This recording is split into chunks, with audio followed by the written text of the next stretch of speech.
President at Florida International University, and it is our pleasure to be the co-host along with the Chronicle of Higher Education today, and we do thank the Chronicle very, very much for bringing us all together in this beautiful capital city of Washington.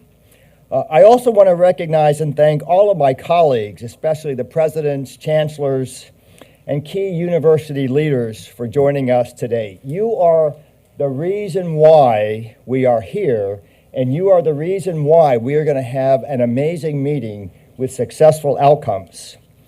We are very, very pleased to host this gathering at our new FIU in DC Center. In fact, this is the first event that has been hosted on our new campus, and it really is amazing. I will tell you that in July I was here, and I'm thinking we'll be lucky to get this open in December with all of the supply chain issues and material issues, labor issues. I'm thinking there's no way they're going to get it done. But Carlos Becerra, who was our leader here, really cracked the whip and made sure that we had all the right workers and ordered as many materials as we could to get it done. And it really is a beautiful facility. And it is especially meaningful for us today that given that we are celebrating Hispanic Serving Institution Week and Historically Black Colleges and Universities Week. So it's great to be here on this important occasion as we make these various celebrations. And so many of us in the room today help lead minority-serving, institutions. I know that all of you are here today because of your commitment to working together to support our common mission that every student succeeds. I hope that today's discussion also explores how we can support and serve our underrepresented minority students in an intentional manner, in the words of our friends at Excelencia in Education. But we must also build upon our research capacity. On that note, I would like to acknowledge our friend, Dr. Charlene Lefebvre. There she is. I was looking. Okay. From the National Institute of Health, who is with us today. NIH is a very, very important partner for so many of us and our institutions. Thank you for being here. I would also like to acknowledge the presidents of House Education and Labor Committee, who is here today, represented by Amaris Benavides. Please stand up, just so we can see you. Thank you as well for being here. By focusing on academics, research, and student success, everyone thrives. We know that at FIU, our students, our community, and our state have benefited from our common commitment to student success and economic mobility. Our center in DC is available for you, our partners, and I invite you to use it for meetings and networking to advance our mutual goals. This is an ideal place for us to continue building strong relationships together. I would also like to invite you to join us here once again in mid-November for our official opening. And during our warm winter months in Florida, you are welcome to join us anytime on campus in Miami. Believe me, Florida winters are the absolute best. And I am a native Floridian, a native South Floridian. I have never lived outside of the state of Florida, and there is no better place. So if you want to come down for 2 months or 3 months, you are most welcome, and we are happy to have you at one of our campuses.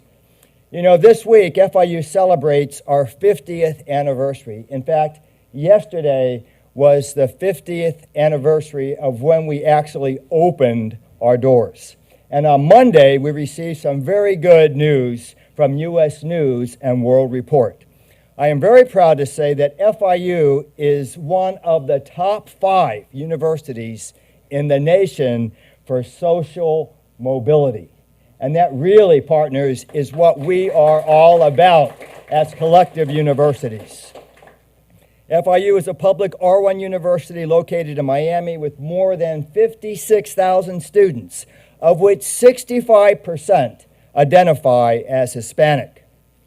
We are proud at FIU to graduate the most Hispanic bachelor's and master's degrees candidates in the country, and to be in the top 10 for granting the most baccalaureate degrees to African Americans. And our story is not unlike your story. We are on the same page. We have the same common goals in making higher education opportunities and research opportunities available to traditionally underrepresented students. At FIU and the universities each of you represent, we are inspired by what we fundamentally believe, that social mobility complements research and innovation and is the mission of the American Public University. And it is now my pleasure to introduce Ian Wilhelm, Assistant Managing Editor at Chronicle Intelligence, who will be the moderator for today's conversation. Ian?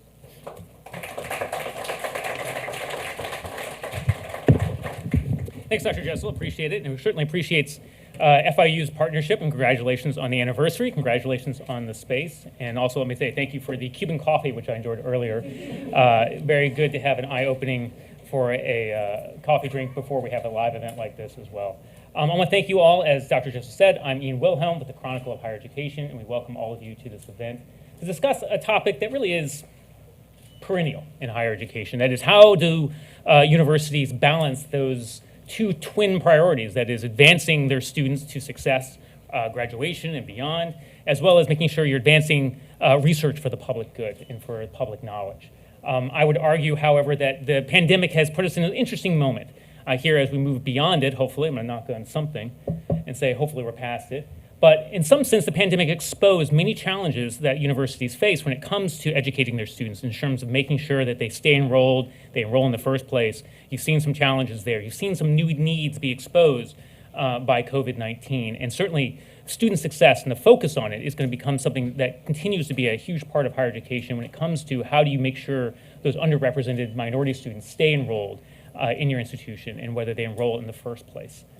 At the same time, we have this moment I think is interesting in terms of research. We've never really had, I think, more of a tangible moment, some have argued, about the value of research and scientific discovery in this country, when we literally have a life-saving moment when a vaccine that I think by most would still agree that has been fundamental in changing our approach to this virus come out. And so in this moment, we are also in a place where research and the value of that research probably has never been more apparent to most of the American public. And that, of course, that research and scientific infrastructure in this country is underpinned by our research universities. So I feel like there's this interesting conversation we might have in this moment right now in terms of what is both the value and the needs of balancing both those things. As Dr. Jessel said, they are not necessarily in opposition, student success or research achievement. They are very much complementary. But how you make those priorities, how you see those priorities, how you make them work together, I think is a key discussion within higher education today and certainly going forward. Before we get to the first panel, I do want to say a couple housekeeping notes. We do want to hear from you in the room. There is a mics on the table. Please do use them or raise your hand and someone will deliver a mic. We'll have a moment for Q&A. I do ask in terms of making sure we have brevity and make sure that your questions are on point for our panelists so we can make sure we can move quickly through them. Just as a reminder, we do also, if you're looking for the bathroom, please let folks know out in the registration area and they can point you to it as well. Finally, just a friendly reminder that lunch will be served at the end of the program today at 12 noon, so please do look forward to that as well. Now, without further ado, let me introduce my colleague, Alex Kafka, who will moderate our first panel with two university presidents. Alex is a senior editor at the Chronicle of Higher Education who has written about student success and research for a number of years. Alex will introduce our first panel and get the conversation going. But again, we look forward to hearing from you as well. Thanks very much for your time today. Thank you.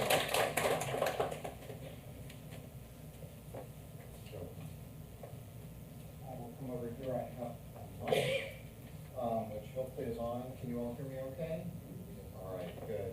I'm honored to be joined today by President Sylvia Matthews-Burwell of American University and President Jennifer Cowley of the University of Texas at Arlington.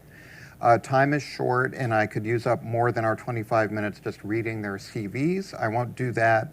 I'll mention that they are both the first female leaders of their universities, that President Burwell was Secretary of Health and Human Services under President Obama. After helming charitable programs at the Gates and Walmart Foundations, President Cowley, in addition to being a professor of public affairs and planning, was provost at the University of North Texas and vice provost at The Ohio State University. I was practicing the. We're going to get right into our interview for about 20 minutes, then have 5 minutes of Q&A. So please jot down your questions, and we'll get to as many as we can. So if the panelists could come up here, that would be great. Thank you. So let me begin by asking you both, and we'll go alphabetically here and start with President Burwell. Can you briefly sketch the scale of your university's research activities, just as sort of a scene setter? In terms of American University, we do not have, I think when people think about research, we don't have a medical school or a school of engineering.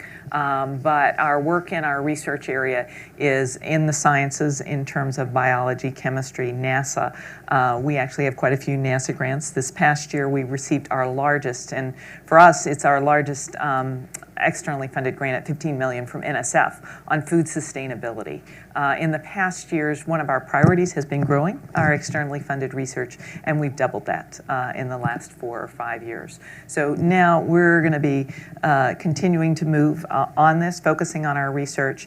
And our research is in the sciences, but as an institution like we are, we're top 10 School of International Service, top 10 School of Public Affairs. A lot of our research isn't all on the science side. So as we have this conversation from the perspective of American University, we're a place that does both sides of the research. And I would also say, from my perspective in terms of the use of the research, my time at HHS, glad to have one of my former colleagues from NIH here in the Hill that funds all that great research. That is also my perspective, even though it isn't from where I sit right now. Thank you. And President Cowley. So the University of Texas at Arlington is fairly unique. It's one of the most diverse universities in the country. We're both a Hispanic serving institution as well as an Asian American, Native American, and Pacific Islander institution. And much like FIU, we graduate a very large number of Black students as well. So it makes us rather unique that we have this very multicultural institution. We are a R1 research university and recently achieved the state of Texas's Tier 1 status. We do about $125 million in research. Much of that is centered in the industries that are most important in our state. So for example, we have major aerospace industries located in the Dallas-Fort Worth area, so that is one of our thrusts of strength. Like American, we do not have a medical school, but certainly partner with the medical schools that are throughout the state on collaborative research in the health space. We have a very large, the nation's largest public nursing school, and so that's one of our other areas of strength. So getting to the heart of today's topic, let me ask you both, are research and student success mutually exclusive, mutually compatible? My guess is that it's probably some nuanced place in between, and it all depends how you do it. And so I'm wondering if you can sketch out maybe 2 or 3 guidelines regarding how you structure those processes so that undergraduates benefit. Sure. Sure, yeah, why don't you start? So I'll say, my head's swiveling we're around. striving to be one of the most inclusive and impactful research universities, and that starts with thinking about our students first. If we look at the area of STEM, we know that more than half of the students who start in STEM will leave STEM, and that number is even higher for underrepresented students. So we have a program that we run with Howard University called NSTEM that is focused on mentorship and keeping students, particularly underrepresented students, in STEM so they will get to those research opportunities. Then it's thinking about all the ways we need to keep students in school, getting those high impact experiences in research. And for us, it's really about saying if our students are the core and we believe that research is one of our core strengths and something that is important for the university, for the state, for the nation, then how do we do that synergistically and create those opportunities for our students to be engaged in our research enterprise? So we call ourselves a student-centered research university, and that is what we try and practice in terms of taking both of those things. I think it's important to admit that it is challenging. Anytime you need to put resources against two different things, I think it's important to recognize that's what the challenge is that I think we all talk about and face. As a university, the way that we focus on this issue is actually starting at the big level and to the small and tactical level. In our core strategy, if you go to our website and look at our strategy, Changemakers for a Changing World, you will see the strategy actually reflects this in terms of it is research and scholarship, learning and teaching, and community. To get to some of the inclusivity issues that we're talking about. And structuring your entire strategy by that everyone in the university, whatever side you're on, knows that. And so our entire strategy is structured that way, and strategy leads to how you do the distribution of resources. At a tactical level, another example of how we do this, it is about the signaling and what you do. At American University, at our convocation, we have a convocation as well as a graduation. We consider them the bookends. At our convocation, instead of me delivering the address to the students, it is the Scholar Teacher of the Year. And the scholar is the person has to have been research active and one of our best researchers as well as one of our best teachers. So when the students come in, and for the entire university, we are signaling we value both of those things, and we're showcasing it for our new students. Those are some specific examples. The other thing is, I think you do find the synergies. That's what you try and look for in terms of there are places where it is important. Our students are attracted to that high-quality faculty that are doing the cutting-edge research. Right now, the professor that won that grant for food sustainability, everything that he's doing, every student on our campus wants to be a part of. And similarly, at American University, in biology and chemistry, 50 and above % of the papers that are papers that are produced and published by our faculty have undergraduates listed. And so that means that the undergraduates are actually helping with the research. And I know that is hard and different in different spaces and fields, but working to create, as you said, the synergies, I think is really important. Let me ask you about UT Arlington's recently joining the Alliance, I want to make sure I get the name correct, the Alliance of Hispanic Serving Research Universities. I was wondering what the impact and what your plans are for being part of that group. Absolutely. The 21 Hispanic serving research universities came together to create this alliance and say we have a lot in common and we are really going to need to be part of working together to change the professoriate. So our goals are simple: double the number of Hispanic PhD students and grow the number of Hispanic faculty by 20%. And that's something we can do because of our unique position as Hispanic serving institutions. We have more than 800,000 Hispanic students at our institutions, and we can grow the professoriate of the future. And so we're looking for partnerships with our federal government partners, with foundations, to help us in meeting those goals. And a follow-up question to that. So I think sometimes there's a question between STEM and humanities, social science research, whether people sort of equate research with the laboratory and the tech stuff, and less so with the humanities and social sciences. And as I understand it, the Alliance is trying to help foster some of the social science and humanities research as well, right? Absolutely. One of our first projects was starting in the humanities and saying, what can we do to foster greater success in this area? And so we have a variety of collaborations at institutions with a number of people in this room that is allowing us to engage more deeply in thinking about Latinx issues and the ways and opportunities that we can serve the Hispanic community through culture. Let me ask you, President Burwell, the question of whether research should be part of every undergraduate experience. I've heard different views from different kinds of institutions and different presidents on that. I'm just wondering where you stand. Is it something that, whether they particularly want it or not, should be part of their undergraduate years? So the way I think about that question is research is a part of something that I do believe should be part of every undergraduate experience, and that's experiential learning.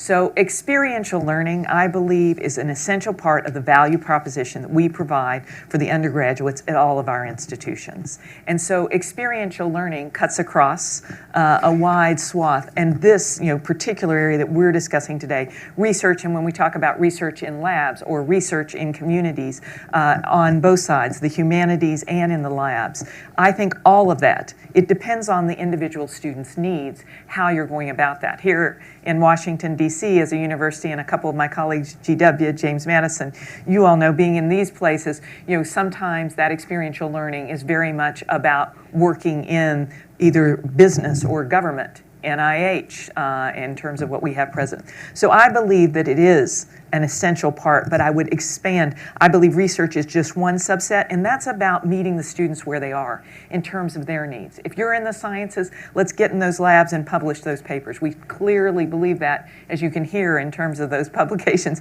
at American University. But if what you want to do is experiential learning is, we have 8 students who can now list Pulitzer Prize on their CV because they did work with the Washington Post, who won the Public Service Pulitzer this year, and 8 of our students were part of those teams. And so that's the experiential learning, whether it's in the lab, and in the lab we do it too. Another one of our students was part of that broad team 3 years ago, the team that did work in physics. It was one of our women. We have almost 50% of our physics majors are women or students of color. So working to meet the need, but yes, it is a subset of a larger thing that I put on critical, on the critical list. Please have those journalism students look up our internship program. So I'm wondering whether there are ways to make particularly low-income and first-gen students more comfortable with the research enterprise. If they come to school, if they come to college, they're interested in research, but they don't really know where to start. Are there ways that institutions can make them feel more comfortable within that world? I think part of it starts with how we think about research opportunities. For our students, they need to work. And so that's one of the things that can take them away from the campus. So how do we bring them into the campus and give them great experiences? So we said, how do we start with work study? Can we make those work study opportunities research experiences and get them placed in our labs and field environments and wherever we need to be?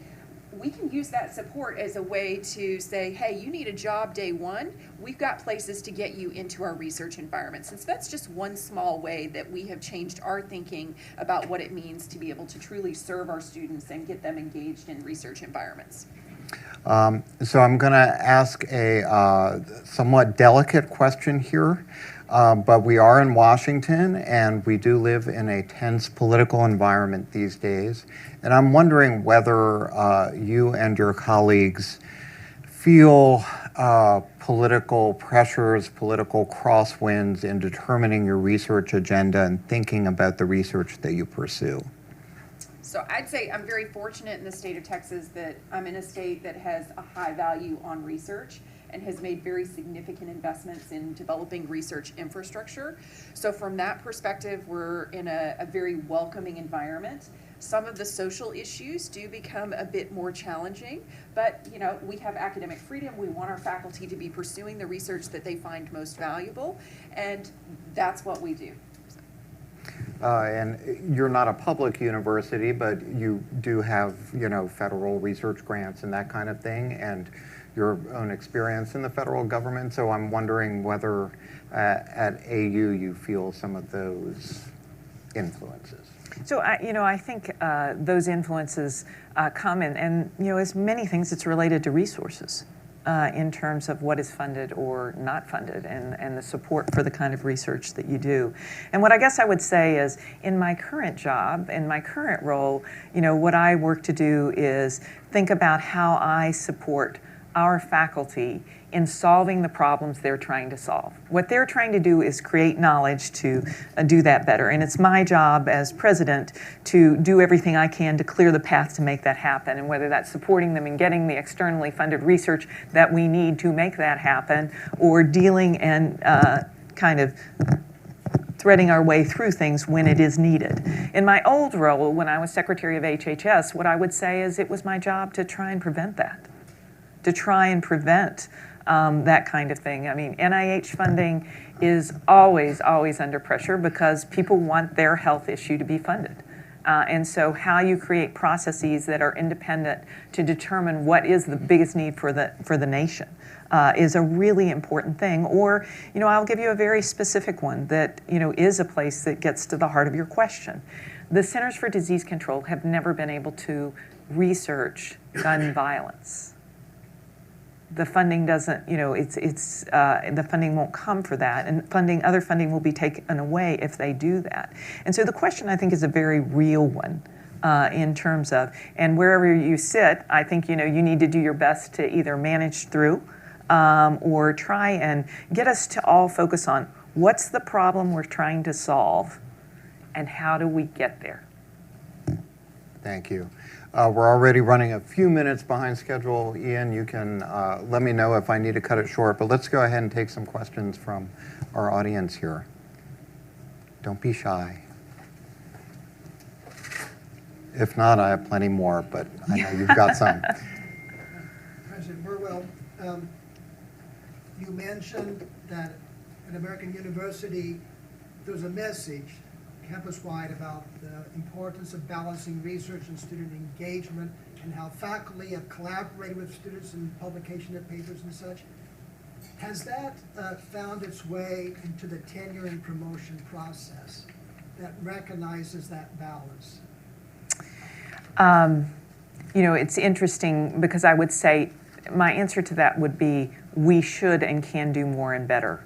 On the teaching part of it, we've recently redone how we account for the teacher surveys, because this gets to the issues of inclusivity and making sure, to answer the other question, having faculty that look like our students and our student body, and making sure you're diversifying and keeping faculty and promoting faculty and that sort of thing. So we have done some internal changes that get to this question of the mentoring and engaging of students in that way, and so that people are getting credit. Do I think we need to do more? Yes. And I think you're right to reflect. This is a very important, the tenure process, whether it's working on issues of inclusivity or issues like this in terms of what you value, it is very important to get to that, because that is what drives, and rightfully so, you understand why.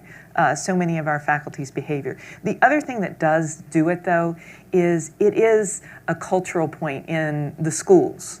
There is competition in the schools for who's doing the best, who's doing the most. I mean, our faculty are pretty clear which schools need to raise their retention or do more in this way, or which schools are doing better. And that's the other thing that helps. I think you need to do it in that line. But the other thing that helps is creating a healthy competition through transparency of who's doing well on what. You can imagine our School of Communications is quite proud of those 8 that I talked about. Well, then our School of International Service came back and we're #1 in Model UN in North America. Let's see you on that. And then our School of Public Affairs is coming in. So that's the other thing that helps a little bit, but the faculty stuff we all need to focus on. It's a very good point. Thank you. Please. Cindy Reeve, UC Santa Cruz. I wonder if you could talk a little bit about the challenges of getting our amazing Hispanic and other minority undergraduates into doctoral programs, and what strategies we might use to solve that problem. I think that's a wonderful challenge for all of us to embrace. So part of our approach is we have a very large undergraduate student population, and so what can we do to get more of our students to engage in research experiences and get the mentorship that they need to be prepared to be successful in applying for graduate school. I was talking to one of our math doctoral students who happens to be Hispanic, and she never thought, and her parents could not understand why she would ever go to graduate school. She was supposed to become a math teacher, come back to San Antonio, and do great things there. And it was because she got involved in undergraduate research that she saw, and her faculty saw, the potential that she had. Now she's working on projects for USDA in looking at how do we make agriculture more productive. And so she's doing all this fantastic work as a graduate student now, and we're preparing her to go join UC Santa Cruz or some other great university in the room to go on to do great things. And it's really bringing much more intention to growing our undergraduate research opportunities so that we can get more of our underrepresented students to have those experiences and begin to imagine what the possibilities might be in terms of pursuing a doctorate or other form of graduate education. Thank you. Do we have time for one more? Anyone else? Please.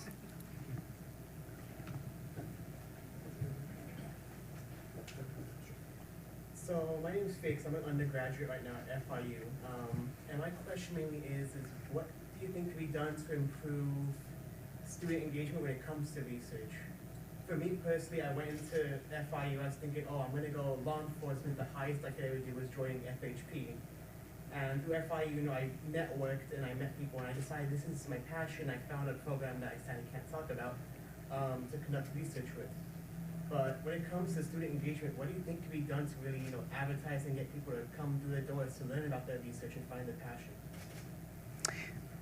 So I think there are a number of things that we need to do, and it's related to the last question in terms of how we create that path, because the first part of that path is the student engagement and the student knowledge. So it is about that mentorship of the students from day one in terms of exposing them to the possibilities of what they can do and helping them through the barriers. And that's, I think, the big thing that we need to do when the students come. It is about when they come in the door. This is something that is in orientation. This is something that needs to be emphasized, and it's across your student body in terms of this issue of experiential learning. And making the experiential learning be something that is both fun to do, counts for credit in terms of moving you along, and is paid for are some of the most important things that we can do. So it's creating that knowledge, creating that ability to do it, and that means whether it's the mentoring and the connecting you with the lab or having you come to their lab in terms of the specific issues of research, and making sure that you're paying and making sure you see the payoff, that you understand, if I do this research, it leads to X. And that is about the clarity of academic pathways broadly defined that we need to help each of you as you come in with, and focusing on that. And I think it is getting to an issue which is putting the student at the center in terms of how we think about what we do, and putting the research at the center. Putting what the outcome you're seeking at the center of how you plan as a university. Thank you. Thank you, President Burwell. President Kelly, did you want to respond to that too? Okay, we're packing a lot in this morning, so I better wrap it up and turn it back to Ian. Thank you both so much for your time and participation today. Thank you. Let me know if you get my agenda. President Cowley, President Burwell, thank you very much. Alex, thanks to you as well. So I love the fact that we have federal officials in the room as well as an undergraduate asking questions about this topic. It seems very appropriate.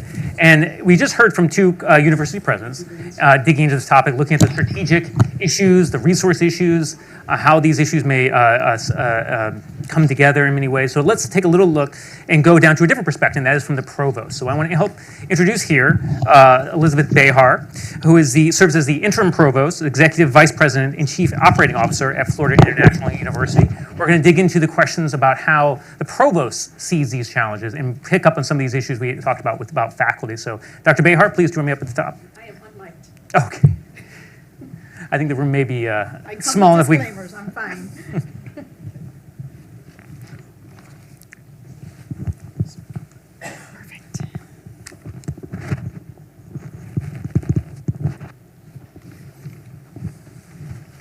Great. Well, thank you very much for joining me up here. And as Alex did with American University and with University of Texas at Arlington, I want to hear a little bit about your research profile and how you at FIU see your goal in terms of research. As Dr. Jessel mentioned earlier, you all are 50 years old, celebrating your anniversary, so relatively recent history in terms of the measurement of as many universities.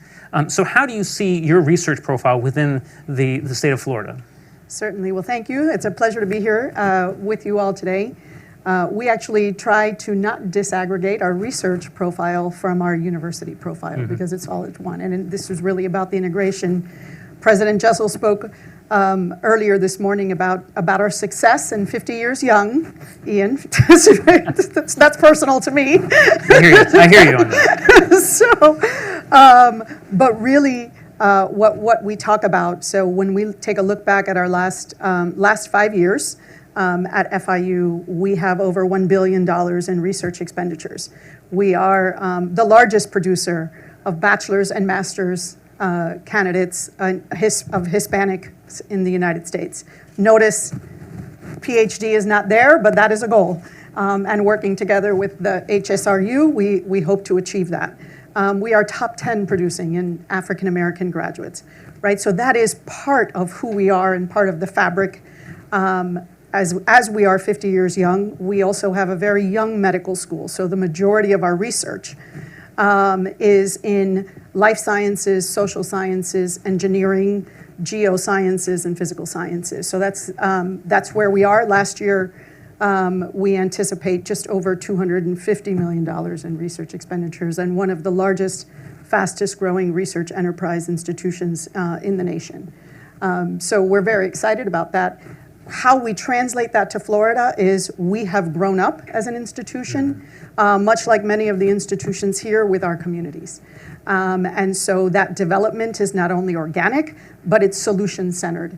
And it follows the path of our students and our student experience, which is our students want economic mobility, our students want a chance for growth and development, and so our research is very much focused on health disparities, energy, right, energy solutions, and really being an environmental resilience, right, and looking at how we can, as an institution that represents demographically, potentially about a generation and a half ahead of the rest of the country from a diversity perspective, we really do take that to heart. And as we develop our research solutions, it is not just for the here and now, it is to show a model forward for the rest of the country and for other communities. And so our environmental resilience program, our energy management programs are just that. What can we learn from ecological field research in the Everglades? And then partnering with other institutions, partnering with other governments around the globe as to how they can impart a portion of that knowledge to their ecosystems. Thank you for that. As President Burrell mentioned, the issues of research achievement and student success, they have a synergy to them. And you mentioned something similar to me in a call we had, that those two efforts can be complementary, but the effort has to be intentional. And I want to dig into that a little bit more about what you mean by the intentionality. And as provost, what choices do you have to make in terms of resources when it comes to that, being intentional about bringing those two broad missions together? So I think our presidents earlier said it very well. You have to be intentional. This work is not for the faint of heart. We certainly understand that, but we can't shy away as leaders from those tough decisions and those tough, and more importantly, the tough questions we really need to ask ourselves.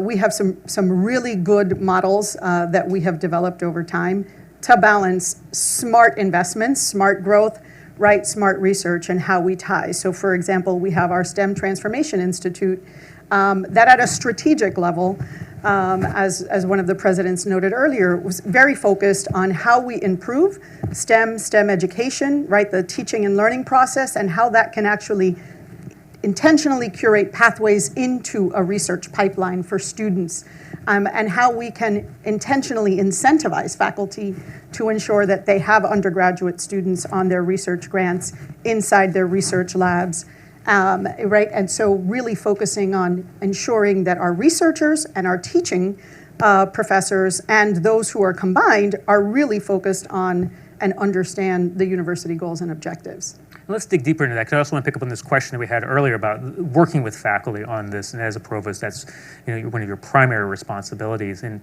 usually the generality is that for tenure and tenure track folks, research trumps. Research dollars will trump when making those decisions about promotion, about rewards, and often teaching is left to the side. How do you build more incentives into the system so that isn't the case? How do you make sure, as you said, that undergraduate research is also very much focus of those professors who are trying to go for tenure? Certainly. So that's a loaded question. So I think there's a couple of things. One, with clarity, FIU administration has invested in acknowledging teaching faculty, acknowledging teaching accolades. right? Recognizing those successes in the classroom and how they directly translate to the success in the student outcomes and the ability for students to actually get into a research lab. We've worked with external donors and partners and some of our advisory boards to very publicly recognize simultaneously our teaching faculty as well as our patent awardees of the year, right? And so we certainly also recognize our research faculty. We've established career ladders in both, right? Outside of the tenure track system, within the tenure track system, we can talk a little bit about that, but outside of the tenure track system, we have career ladders for teaching faculty as well as for research professors. And so everyone understands in the ecosystem that there's not one panacea, that it's really multifaceted, and we have to be able to do that. From a student side, I think one of the things that we hone in on, and particularly with our tenure track faculty being embedded in the very fabric and core to what we have to do, is to really understand who our students are. And that student success is not just about being student-centered, it's about being student-centric to the students that you have today. And I will say this, right? We talk about intentionality, we have to walk it. From a higher education perspective, best practices, and we talk about best practices, are based on historical years of aggregated data gathered at majority institutions. There's nothing wrong with that. That's not who we serve, right? And so shout out to Deborah Santiago, who's not here, but President Brown is, right?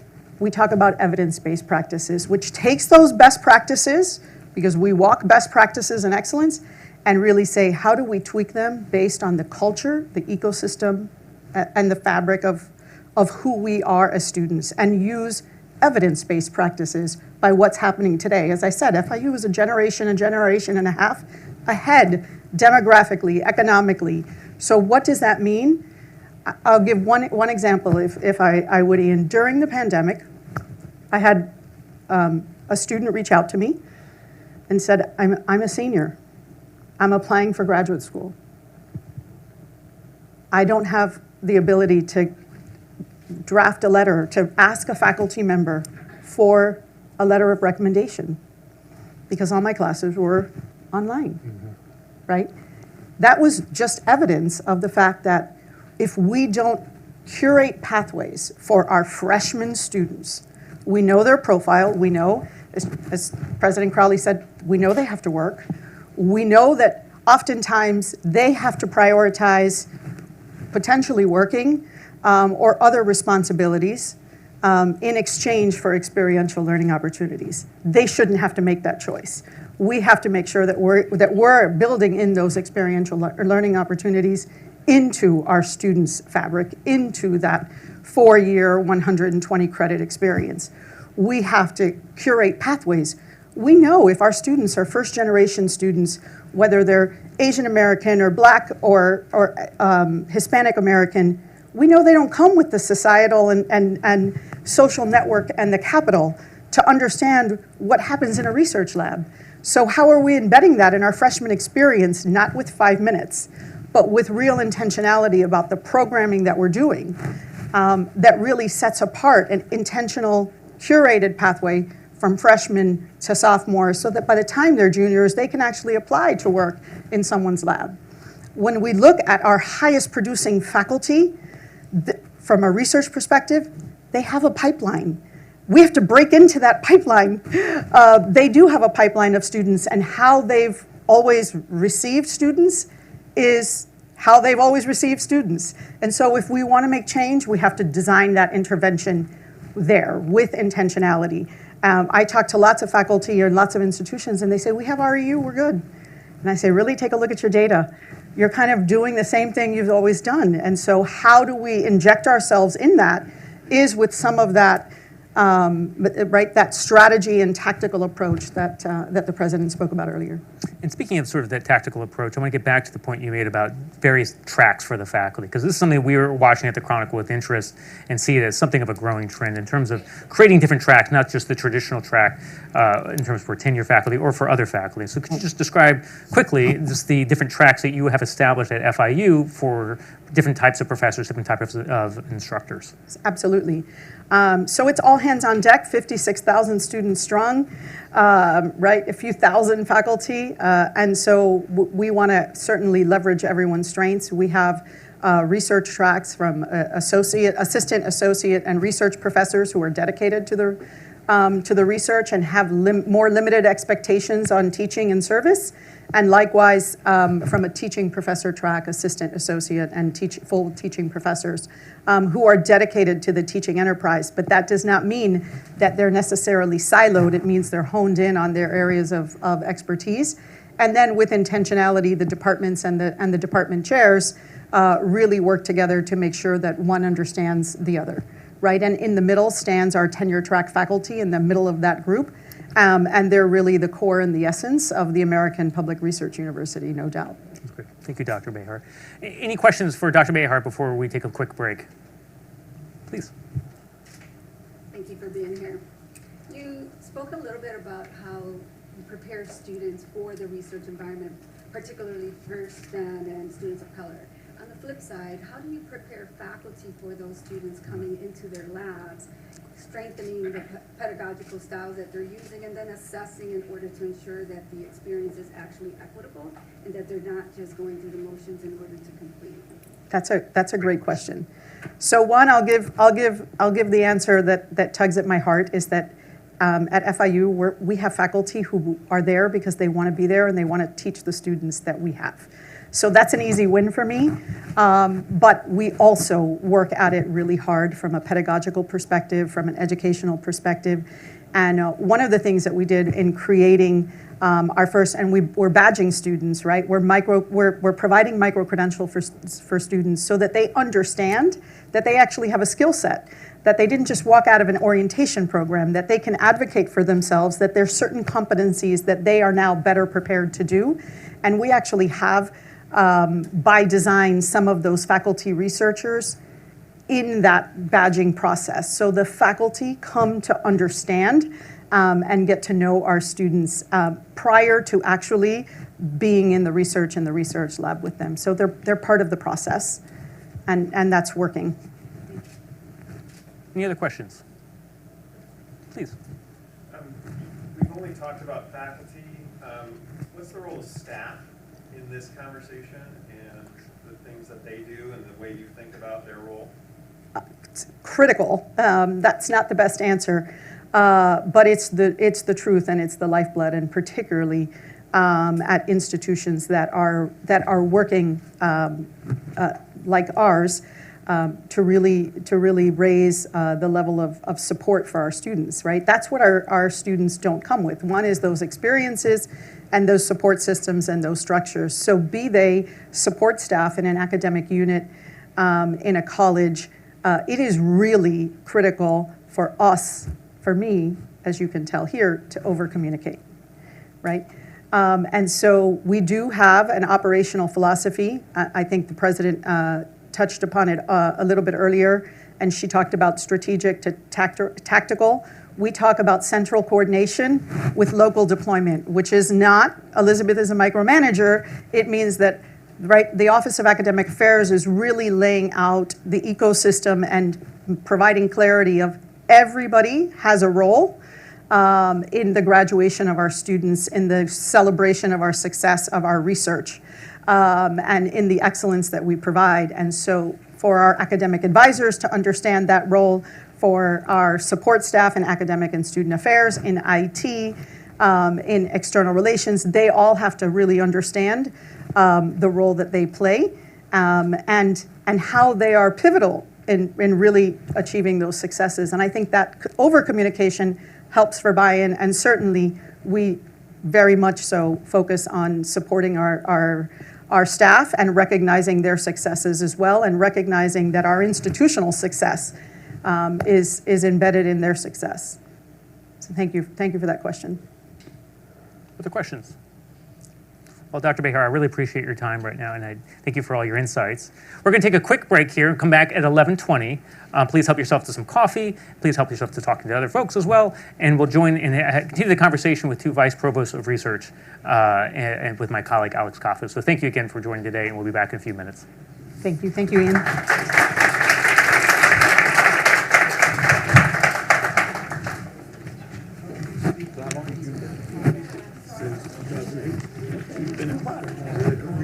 Thank you. Nicely done. Thank you, sir. I'm fascinated by the different tracks you have. I'm sure that's off. Before I ask you about it.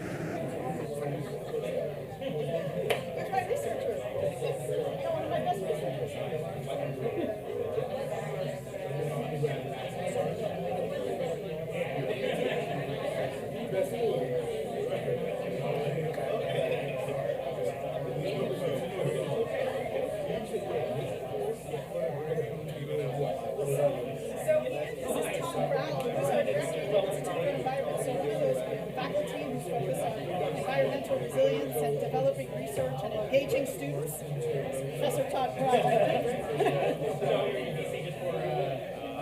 I work out of this office all the time. I just did a congressional briefing.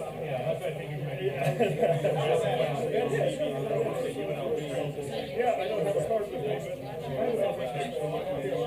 but my wife works at the National Science Foundation. We commute back and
Thanks, Ian.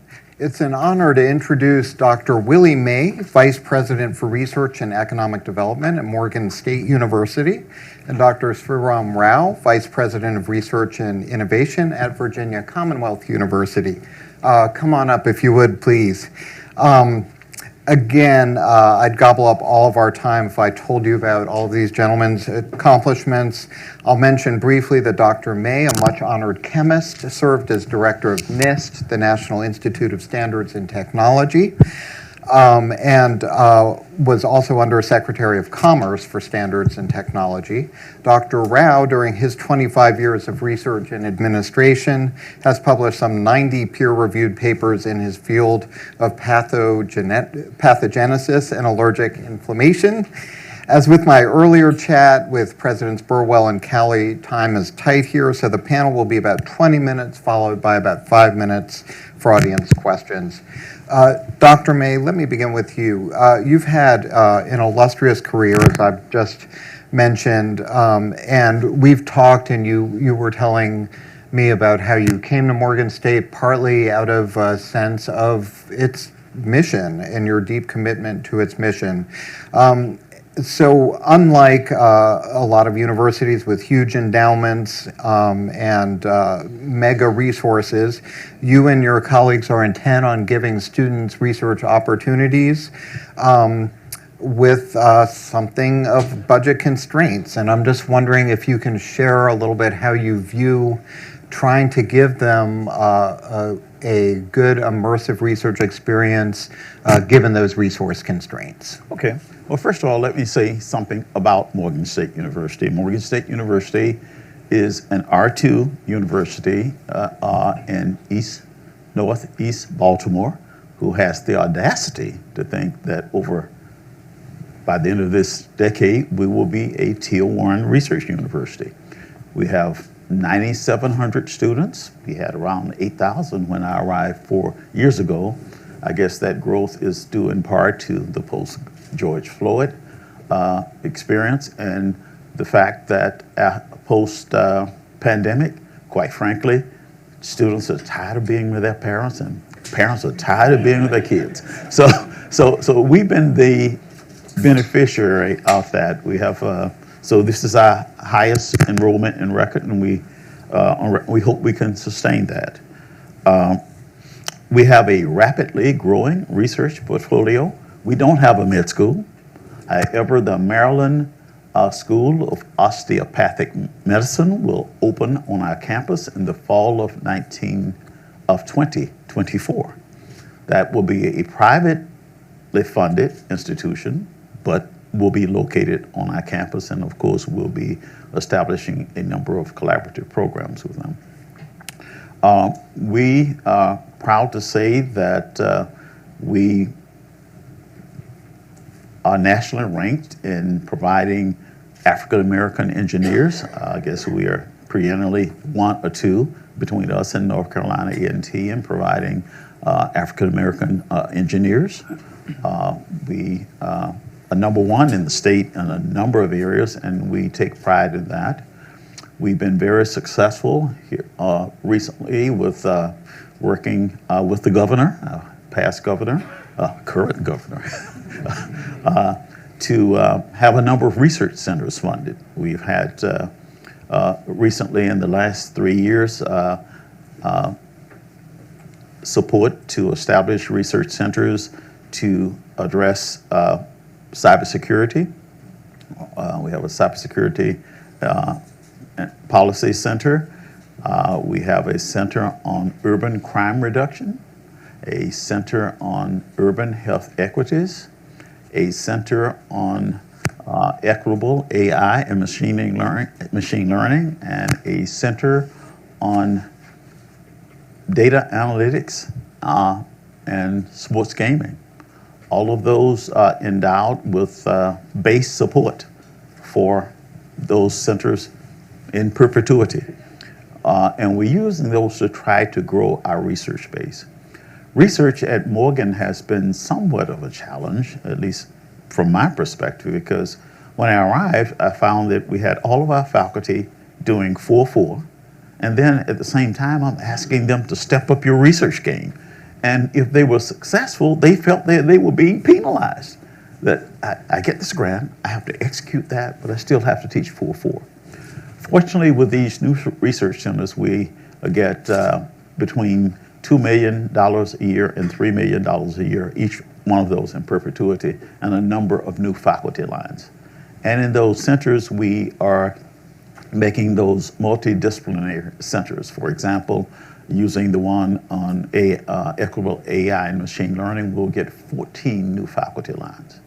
And what this allows us to do is to begin recruiting faculty who are going to be research intensive and not try to force folks who came to the university many years ago to be excellent instructors. And now we're trying to ask them to do something that they say they didn't sign on to be. Obviously, we want our students to be exposed to world-class researchers. But again, it allows us to begin developing that dual track that I heard some of the other universities talk about. I could ramble on and on. I'll stop there and then await your questions. Thank you. So, Dr. Rao, in contrast, you are at a university with a robust health system, a multi-billion-dollar enterprise, and at the same, it's also one of the largest employers in Richmond. At the same time, when you came there in 2018, you've described to me the research enterprise was a little bit stagnant and has revved up quite a bit in the years since, despite, or maybe partly because of the pandemic. So can you tell us a little bit the lay of the land there? First of all, thank you for this very kind invite, both Florida International University and Chronicle of Higher Ed. Really appreciate this opportunity to be here and to be amongst you all. So very quickly about VCU and how that kind of permeates through the conversation today. So we are what we refer to as an urban public research university. And we are based in Richmond, but we have 3 campuses, 2 that are in Richmond. One is our health science campus that also has our VCU health system.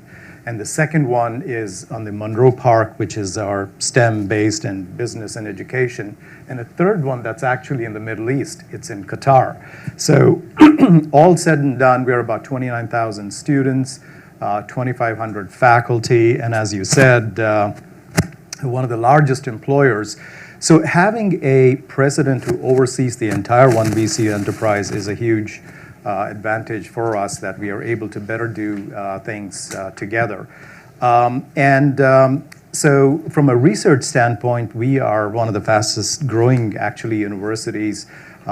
In fact, we have a board meeting tomorrow, and our president is going to be announcing just 4 years ago, as you said, we were in the 270 million range, and we would have crossed 400 million in sponsored funding this year. So we are growing rapidly. I do not want to claim that it was entirely COVID that led to this. I think COVID has allowed all of us to look at the issues at stake, how it impacts students, how it impacts faculty, how it impacts societal issues, and the stakeholders that we engage with, and retool and rebalance ourselves to address what we need to do. So we are really growing, and what we have done is to be very tactful and strategic in how we immerse ourselves in the student experience and the research experience so that they're integrated. So we've tried to wrap our entire arms around the university's research enterprise into key initiatives. That way we don't do this in a siloed way, but we do everything that we do in an integrated way. And that's one of the ways, and we'll talk a little more about how we are approaching that part of the process. But I think through the kinds of centers and all of that, that we've been very fortunate to have been funded by a variety of people, we've been able to advance that. Thank you. Dr. May, so you've talked about some of the challenges of putting 48 hours in a 24-hour day for your professors to give them the latitude to help students more in the research enterprise. What about on the student side? Per my question in the earlier panel, how do you make students feel more comfortable with that research endeavor if it's not something that they've been sort of steeped in earlier? Are there methods in terms of putting them with peers or introducing them slowly to labs or I don't know what? Okay. Based on my past experience, I've learned to take every question. I won't say I'm a politician, but get something out you want to say. Please. So I'll say that at Morgan State University, like other HBCUs, we were initially established to provide education to recently freed slaves. And this research is sort of a new experience for us and something that we really pursue at heart because it's our job to take students wherever they are and take them where they have to be, to not only be successful, to support our nation's competitive position nationally and internationally. So we take that to heart. So how do we look at research? Well, first of all, enhancing student success. We have 6 tenets to our 10-year plan. 3 of those are to enhance student success and well-being. That's number 1. Number 3 is to elevate Morgan to R1 status. And 3 is to serve as the premier anchor institution for Baltimore City and beyond. As we work to achieve R1, we're not going to try to be University of Maryland College Park, my alma mater. We're not going to obviously try to be Hopkins. And we are not going to try to be UMBC either. We are going to be truly Morgan, and we are going to try to live out our designation by the state legislature as being the state of Maryland's premier public urban research university. So the research that we are going to grow is going to be focused on improving the urban condition. So we're going to do a lot of that in STEM, but we're going to direct a lot of that to improving the conditions of the environments that many of our local students come from. So. Thank you. Dr. Rao, along the same lines, you have this souped up research enterprise. How do you invite students to be a part of it? So let me say this. VCU is a comprehensive university in that we have 14 schools and colleges spread across the health sciences in STEM and other areas. We are also a majority minority university. So about 58% of our students are underrepresented minorities, and a significant portion of them are Pell eligible and first-gen students. So we have an enormous opportunity to integrate them into the research experience. If you look at the national data, I think students who are immersed in research do much better at graduation rates, their retention in colleges, and their overall, I think, knowledge building that we look at it. And if we look at some of the experiences, our own data, students who are involved in Europe, the undergraduate research programs, more than 80% of these students graduate on time or in less than 4 years. And if you look at the success rate for 6 years, it's 99% of these students who are in these research experiences compared to those who are not.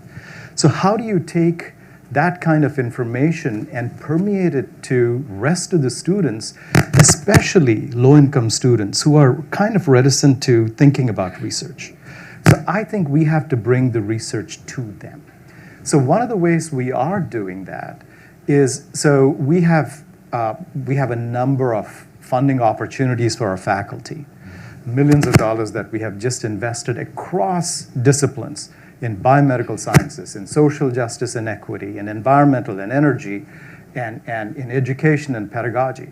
Now, instead of having these students struggle to try and find out what research they want to do, I think we need to bring those ideas to them. So what we have done is we are going to put on display all these projects that have been funded to faculty.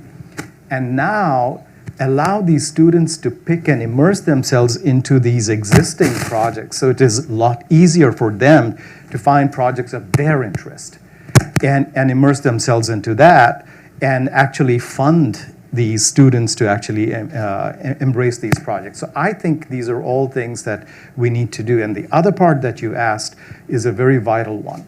Students need to find that the passage to research is not tough, right? We need to make sure that as they're getting into labs, they're seeing their peers, kids of their own age. So I think their seniors, lab assistants and staff, lab managers, et cetera, who can kind of walk them through the process and make it easier for them. So I think we have to bring that to them. Otherwise, we will continue. And if you look at knowledge creation, it's growing at the fastest rate ever. This is a new world order. And if we don't immerse our students early on in the process, we are going to lose this race. Look at what other countries are doing. So we have to bring it to them. That is the way. If the students succeed, faculty succeed, and if students and faculty succeed, the institutions succeed. That's the only way. And I think we're all saying the same thing. Thank you. Dr. May. Let me ask one more question, then we'll get to the Q&A. So a lot of students come to college with entrepreneurial dreams, and a lot of colleges and universities dream of tech transfer success. And I'm wondering if that plays a part in how Morgan State is approaching research projects. The answer is yes. As you know, we have what I will modestly say is an excellent tech transfer program. In fact, if you index our output for new patent disclosures, new patents granted, new companies started, to research dollars, we rank in the top 10 in the U.S. in every category. And we will continue to do that because it's important to take students from the backgrounds that we have and get them to realize that they can be a part of research that leads to not only new information, but new intellectual property, discovery, licensing, and starting new companies. So we work to have all of our students exposed to research and have the opportunity to intellectualize some of the work and actually transform that to patents, new companies. See the real world applications of what they're doing. And the other thing is that I'll have to give my speech, that, back when I was in school and had hair, we launched, the Russians launched Sputnik, and that drove a ton of money into our educational system, and we created the greatest public university system on the face of the planet. And it worked for us because many of the best minds came to this country, studied, many of them stayed and contributed to our society and our economy. Over the last 15 to 20 years, that's changing. A lot of those students are going back home for various reasons, and a lot of the countries are calling them back home. I currently serve, I'm about to resign, on the advisory committee for the Chinese equivalent to NIST. And they had their recent meetings, the last one we did in person in Shenzhen, where they are inviting people from all over the world to come there. They'll probably take the company, but and actually develop new so they are really reaching out to be very, very competitive with us and really eat our lunch. So what we have to do as a nation is invest in our underserved minority communities. That's the only hope we got. I'm not going to say do it for a sense of fairness, but I think we should. We have to do this because it is a national imperative, like the one that we recognized when we were in the space race with the Russians. we have to do a better job of supporting, of bringing these missing millions that some people call it. We have to invest in our minority populations, because folks like me, we don't have a country to go back to. This is our country, and our country has to invest in us. End of speech. Educational Sputnik. Yeah. Let's take some questions, please. Cindy Larive, UC Santa Cruz. We're also thinking very intentionally about getting students into research early. And one of the strategies we're taking is to have hybrid lab courses that introduce students early on as part of the curriculum into research in field studies or in pharmaceutical studies. I wonder if your universities are taking a similar approach. I would say if COVID has taught us one thing, it is that we have to start looking at the entire higher ed in a very different way. The hybrid model has arrived. What it means to each university, we have to kind of nuance it to the kinds of stakeholders that we have, the students that we serve. So this is a growing conversation at our university as well, of how do we create this intentionally, this sort of an experience so that the students have the most valued experience in this hybrid setting. I think so the hybrid model is one thing, and we are looking at that, and I'll have more to share as we implement these things. But I wanted to touch upon this issue of technology commercialization. I think this is a very important one that is so important for us. Students need to be immersed into understanding what entrepreneurship is early on. And as much as we are talking of research, these are the people who have got the creative ideas and they want to transform the world tomorrow. So we at VCU have something called the Da Vinci Center. And these kids, undergrad kids and master's level kids who have backgrounds in engineering and in business and what have you, take on real ideas and problems that companies are coming to VCU and saying, hey, we have a problem. Can your students work on it? And we make that part of their curriculum, in fact, that they are learning how to solve these problems that companies are. We at VCU, we don't take any intellectual property of students, start up and come up with new ideas. We let the students keep that. But offices like ours, where we manage technology commercialization, where faculty do what they do, the new innovative ideas, we're bringing students into the process and saying, hey, join these faculty as they are developing new ideas. So that to me is another way of approaching how we introduce innovative tools and ideas across disciplines to students today, at the undergraduate level. Thank you. Dr. May, I wasn't sure if you wanted to respond to that one.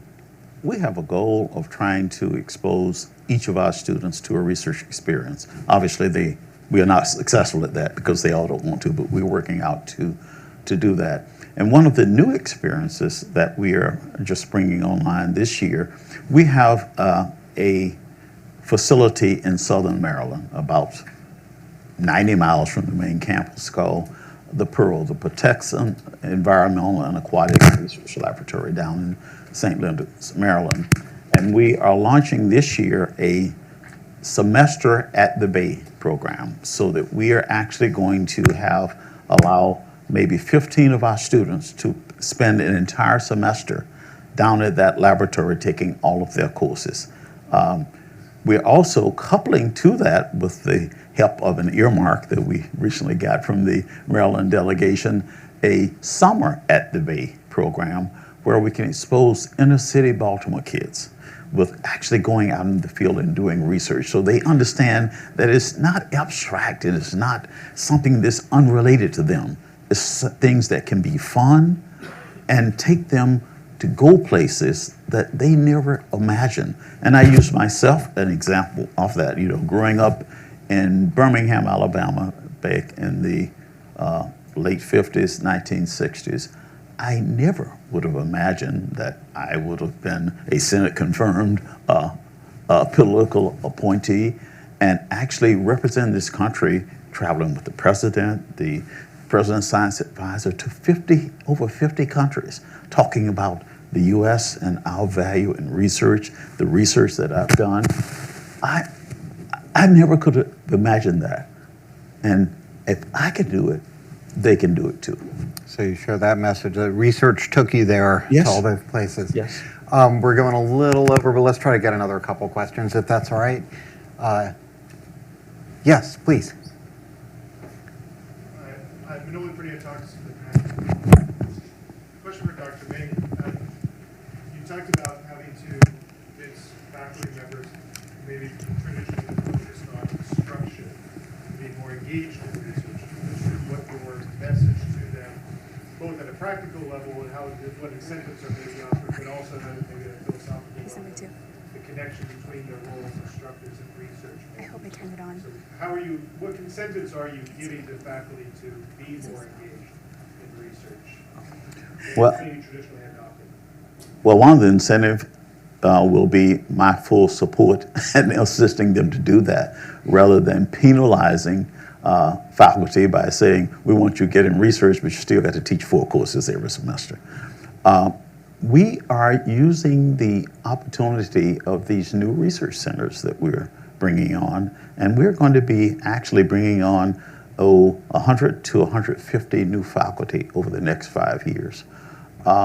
And what we would like to do, ideally, is for those faculty who have been recruited in the past to be primarily teaching faculty, allow them to do that and reward them for how well they do that.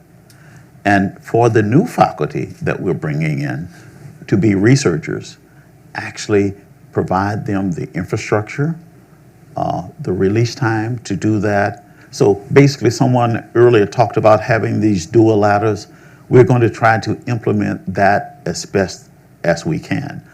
However, we are going to insist that all of our faculty, even those that we bring in to be research intensive, actually teach some courses and interact with our students, because it's not a good look to have these very well decorated faculty. And if I'm a parent and I'm paying, and my kid never sees any of these faculty. So certainly we want to make sure that all of our faculty are engaged with students in the classroom, but more and more engage our students to the research faculty. So they see that at a university, faculty teach, but they also do research, and they involve students in research. Dr. Riley, yeah. Is this working? Yeah. I think we have to put things in perspective. If we look at the data that came out from the AAU, the public perception of higher ed is not looking great. People are questioning. But one thing that has increased is the public perception of research universities is increasing. So what it's telling us is that the stakeholders, the public, they are looking at research-centered universities to be actually addressing societal needs and helping students be better employed and have a better future. So we have to take advantage of that. So that messaging needs to be brought down from the president and the provost at the higher leadership level, that the expectation, if you are a research university, R1, R2, it doesn't matter, that research has to be an integral part of what you do in your evaluations, etc. The other piece is, frankly, yes, money talks. So you can't just expect people to immerse themselves into research and don't provide the resources and infrastructure. So this is the challenge, the chicken and egg thing. How do you provide the resources? So at least at our university, we are now putting in millions of dollars into potential projects that are interdisciplinary, that cut across themes, and saying we will allow you, we'll release time, you can apply for these projects, and one of the things that we are incentivizing there is that they need to also engage students in the process. So I think by doing things like this, you start creating internal incentives. The richer universities have a lot of endowments. Not every one of us is lucky enough to have those kinds of endowments. So when the ability to do that will vary from university to university, but we have to do that. We have to be very purposeful about it and actually measure and bring that into the promotion and tenure process. So I want to be mindful of people's time and your hunger for lunch. I don't know if we can take one more quick question, then we'll wrap it up. Yes, please. I know you've been waiting patiently. Elizabeth Hyde from Kane University in New Jersey. As we look at scaling research opportunity for our students, have either of you explored models for embedding introductory level but original research into your core curriculum? So that is a growing conversation at VCU. We have a new provost who's just arrived and is constantly talking about how we need to make research a part of the integral experience for every student. Technology, commercialization from the standpoint of entrepreneurship being part of every student's experience. Computational background being part of every student experience. So we are actually looking at that very carefully, and I hope to be back here to talk about our experiences, but we are saying we have to do that. But what we do is at least 50+% of our students have some kind of internship opportunity that they can immerse themselves right now, but to do so at a purposeful manner that you're talking is what we are looking at right now. Dr. May, wrapping the research into a core curriculum, is that something that... We were looking at that as well. Yeah, yep. I'd like to read one statement if I can. Yep, please, and then we'll wrap it up. And, I mean, this is the question a lot of people have been asking, but maybe haven't out of being polite. And that is, what has been holding HBCUs back in research? I'll read my prepared notes. Well, there are a number of reasons. The first is that HBCUs have been disproportionately carrying the mantle of taking blacks to the middle class. We've done that throughout our existence. And teaching has been excellent there. We've done a great job of educating students, and we continue to do that. But as we at Morgan prepare for our ascendancy as a research university, teaching and community service will be embedded into our research. As I said earlier, we're not going to try to take the same track that Hopkins has taken, that College Park or UMBC. We're going to become this Tier 1 research university on our own terms. We're not going to give up teaching. We're going to integrate teaching and research in a unique and holistic manner. I look forward to seeing what that looks like and how it takes shape. We better leave it there, folks. Thanks so much for coming. Thank you very much to our panelists. Thank you. Thank you, Dr. Rao.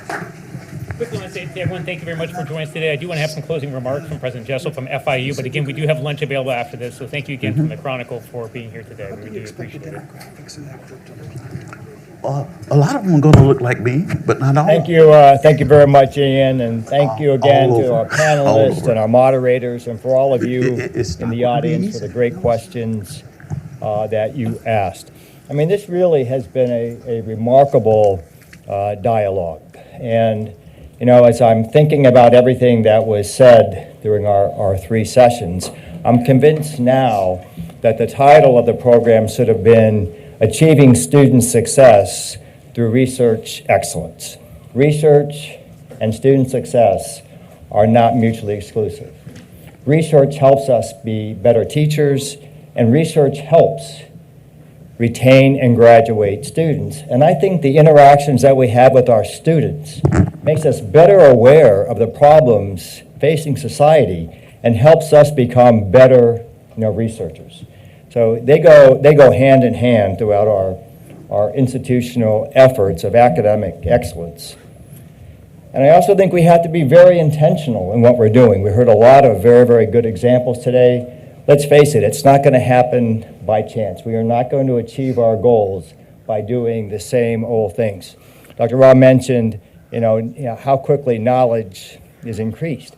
Well, we used to talk about the doubling of knowledge in centuries and decades, and now we talk about it in terms of years, months, weeks, and even days in some areas. And so to do that, we have to be cutting edge in research, and we have to be cutting edge inside the classroom. So I hope that we'll be able to have more and more of these opportunities here, right here at FIU in Washington, D.C. We think this is a great location for stimulating these types of discussions related to research and student excellence, and of course our partnership with our fellow institutions and with government and with business. I mean, it really makes a big difference. In the last year, we have engaged with over 800 students in our Washington, D.C. Center. More than 125 students have completed internships, and more than 400 students have participated in our innovative fly-in programs that provide 3 or 5 day seminar experiences at the nation's capital. So yes, we have 30 that are coming in for a full semester, but we have throughout the semester students coming in for just 3 or 5 days, and that is an amazing experience and one that they take with them throughout their collegiate experience. And I also want to recognize that we don't do this in isolation, and we have not done this great experiment alone. We have learned a lot from our partners here in D.C., the University of Texas system, which has a program here in Washington, and of course the University of California system. So we want to borrow from the knowledge and experiences because we know we all can be better because of that. When I did the welcome this morning, I said, I want you to consider our location, your home, away from home. When you're in D.C., please come in and use our facilities. Come in and talk to our faculty that will be here, our staff that will be here, and of course our students that will be here. I know you will learn a lot and they will gain a lot from you. In the back of the room, as I was walking out earlier, I saw Dr. Todd Kroll. He is the director of our Institute of Environment at FIU.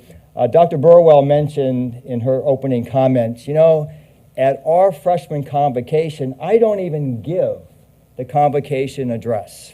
I leave that to one of our faculty members who is outstanding in research and outstanding in teaching, and Dr. Crowell is such an example. So we may be calling on you for next fall for Panther Convocation, because I think that is an absolutely fantastic idea to have someone that is great in teaching and great in research address our students. I can't... I just conducted a congressional briefing, so I can probably handle that. I will tell you, when you're talking about the being intentional and the role of mentors and bringing in research very, very early to help with the retention and graduation of our students. I don't know about you, but when I started college as a freshman, I was not thinking I'm going to be a member of the professoriate. That was the furthest thing from my mind. In fact, I was all set on law school. I was a political science major. Things changed a little bit through a job offer, and I said, well, I'll do the MBA. And it was in the MBA program that I worked with some outstanding faculty on research activities. And I thought to myself, this is the place where I want to be. And if we want to improve the number of underrepresented faculty that we have, we are going to have to do exactly that. We are going to have to engage them in research, and we had a lot of conversations about that during the few hours that we were together and listening to our panelists. Before we adjourn, I want to bring up two students from FIU who are here at our DC Center and have them introduce themselves and tell us just real briefly a little bit about your journey. Hello everyone, and welcome again to FIU in Washington, D.C. My name is Carlos Padilla. I am an honors student at FIU, double majoring in international relations and political science. This semester I have the pleasure to serve as a Hamilton Scholar. That means that I'm here in this facility helping the research, government funding in collaboration with the Department of Defense for a state-of-the-art cold space technology. And also I am doing a research internship with the Adam Smith Center for Economic Freedom.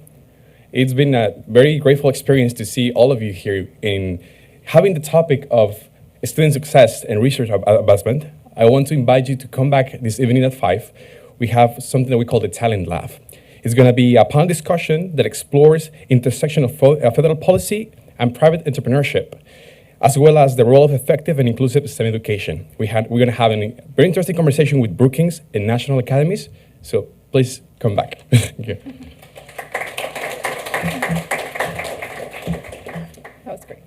Okay, hello everyone. I am Michelle Morris. I'm a senior here at FIU. So I'm majoring in essentially broadcast journalism with a concentration in television production. That's what I'm doing. So I am interning here in DC as an NBCU fellow. So essentially what that means is basically we are here, myself and my classmates, we are here just reporting the news in DC back to our student-led television student production news station back in our BBC, which is our Biscayne Bay campus. So we essentially go out, we create packages, we tell the news, what's happening in DC, and we go live every weekday.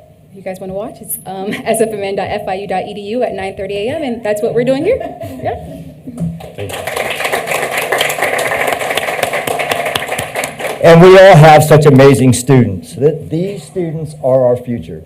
So again, thank you very, very much for being here. We hope to have you back often, and look forward to seeing you again.